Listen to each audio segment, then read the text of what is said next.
Redmi Note 13 সিরিজটা পুরোপুরি হতাশ করেছে প্রাইসিং এর দিক দিয়ে। ওভার প্রাইসে আসার কারণে এখন Realme আমাদের শেষ ভরসা। আর Realme 12 Pro স্মার্টফোনটার ফুল স্পেসিফিকেশন সহ ফার্স্ট লুকটা সামনে চলে এসেছে।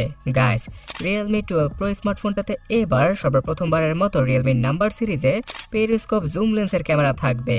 আর শুধুমাত্র এটাই নয়, সর্বোচ্চ 16 থেকে 24 জিবি র্যামের সুবিধা। আর Realme GT5 Pro স্মার্টফোনটার ডিজাইনের আলোকেই তৈরি করা হবে Realme 12 Pro স্মার্টফোনটি। কবে নাগাদ আসবে সেটা জানার জন্য লাইক আর সাবস্ক্রাইব করে দেখতেই থাকুন।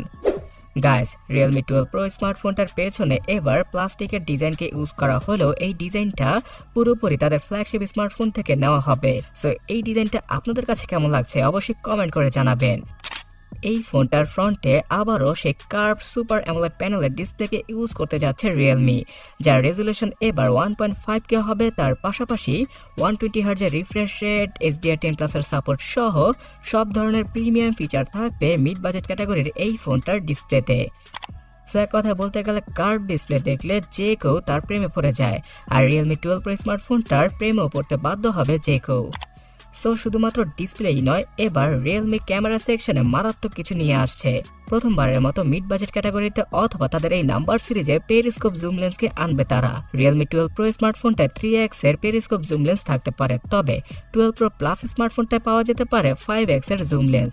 সো এই পেরিস্কোপ জুম লেন্সের কারণে 60x থেকে 120x পর্যন্ত জুম করা পসিবল হবে। যদিও কিনা এটা আইফোন অথবা স্যামসাং এর S23 আলট্রার মতো ক্লিয়ারিটি দিতে পারবে না আমাদের, তারপরও এই মিড বাজেটের মধ্যে এই ধরনের ক্যামেরা আর কোন ব্র্যান্ডই বা দিচ্ছে।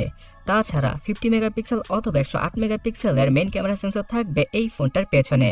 পাওয়া যেতে পারে 2 মেগাপিক্সেলের ম্যাক্রো। হ্যাঁ, আল্ট্রাওয়াইড ক্যামেরাকে এবার ডিচ করতে পারে Realme তাদের 12 Pro স্মার্টফোনটায়। আর ফ্রন্টে সেই 16 মেগাপিক্সেলের সেলফি ক্যামেরাটাই থাকবে, যে জাতীয় সেলফি ক্যামেরাটা তাদের ম্যাক্সিমাম স্মার্টফোনে ইউজ হয়ে আসছে।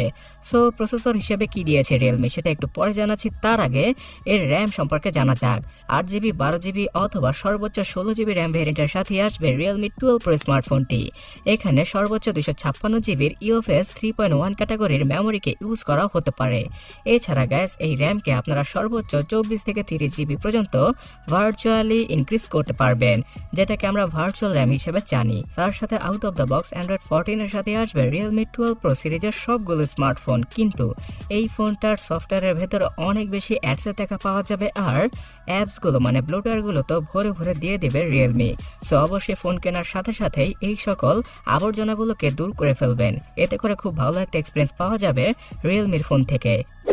অলরাইট, এবার চিপসেট সম্পর্কে জানা যাক। Realme 12 Pro স্মার্টফোনটাতে জানা যাচ্ছে যে Snapdragon 6 Gen 1 কে ইউজ করা হবে। আর এই চিপসেটটা Snapdragon 600 সিরিজের হলেও এর পারফরমেন্স কিন্তু 700 সিরিজের মতো। মানে এর অন্তত বেঞ্চমার্ক স্কোর দেখুন। বর্তমানে Honor X9B স্মার্টফোনটাতে সেম ক্যাটাগরির চিপসেট রয়েছে, আর সেই ফোনটা 35 থেকে 38 হাজার টাকায় পাওয়া যায়। তবে Realme কিন্তু এত দাম নিয়ে ফোন সেল করবে না। তাদের স্মার্টফোনের প্রাইস সর্বোচ্চ ইন্ডিয়ান মার্কেটে 20,000 রুপি হবে, মানে Realme 12 Pro স্মার্টফোনটার কথা বলছি। তো বাংলাদেশের মার্কেটে 28 থেকে 32,000 টাকায় ইজিলি এই Realme 12 Pro স্মার্টফোনটা আমরা পেয়ে যাব। আর Snapdragon 6 Gen 1 চিপসেটটার পারফরমেন্সও খুব ভালো। পাবজির মতো গেম 60 FPS এ অনায়াসে প্লে করা পসিবল হবে এই চিপসেটটার জন্য Realme 12 Pro স্মার্টফোনটাতে।